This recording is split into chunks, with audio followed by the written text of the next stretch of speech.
nama saya Dela Fatarani, saya dari kelas B, jurusan Ilmu Hukum Kemasyarakatan Prodi PPKN. Jadi tujuan saya membuat video kali ini yaitu untuk memenuhi tugas akhir semester Bahasa Indonesia yang diampu oleh Bapak Argaryawan Tamsil SPD MPD dengan judul tugas penggunaan Bahasa Indonesia.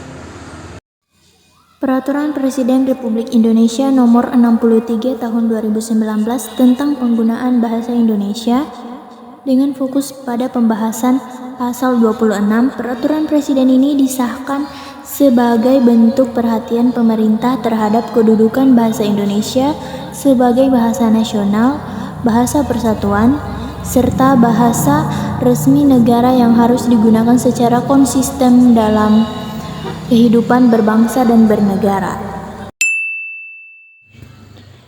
Pasal 26 dalam Peraturan Presiden Nomor 63 Tahun 2019 mengatur tentang kewajiban penggunaan bahasa Indonesia dalam pelayanan publik.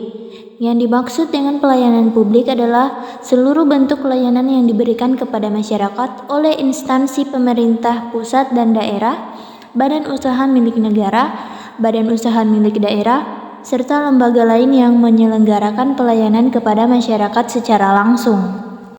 Dalam pasal ini ditegaskan bahwa bahasa Indonesia harus digunakan dalam komunikasi lisan maupun tulisan, seperti saat memberikan informasi, membuat pengumuman, menyusun formulir, hingga menjelaskan prosedur layanan kepada masyarakat.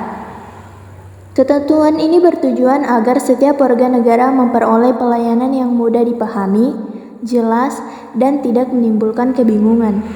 Selain itu, penggunaan bahasa Indonesia juga menjadi bentuk penghormatan terhadap hak masyarakat untuk mendapatkan informasi dalam bahasa nasional. Contoh penerapan pasal 26 yang dapat kita temui dalam berbagai situasi sehari-hari. Misalnya, di bidang kesehatan seperti puskesmas atau rumah sakit, tenaga medis harus menggunakan bahasa Indonesia saat menjelaskan alur pendaftaran, hasil pemeriksaan, maupun cara penggunaan obat. Hal ini penting agar pasien tidak salah memahami informasi yang disampaikan. Di lingkungan kampus, pelayanan akademik dan administrasi seperti pengumuman jadwal perkuliahan, informasi pembayaran, dan layanan kemahasiswaan juga harus mengutamakan bahasa Indonesia sebagai bahasa utama. Bahkan dalam pelayanan publik berbasis digital, seperti website resmi instansi pemerintah atau aplikasi layanan masyarakat, bahasa Indonesia tetap wajib digunakan agar dapat diakses oleh seluruh lapisan masyarakat.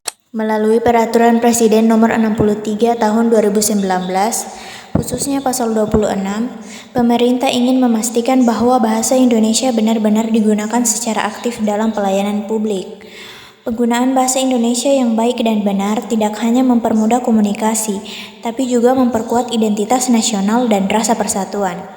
Oleh karena itu, sebagai warga negara Indonesia, kita juga memiliki tanggung jawab untuk menghargai dan membiasakan penggunaan bahasa Indonesia dalam setiap aktivitas pelayanan kepada masyarakat.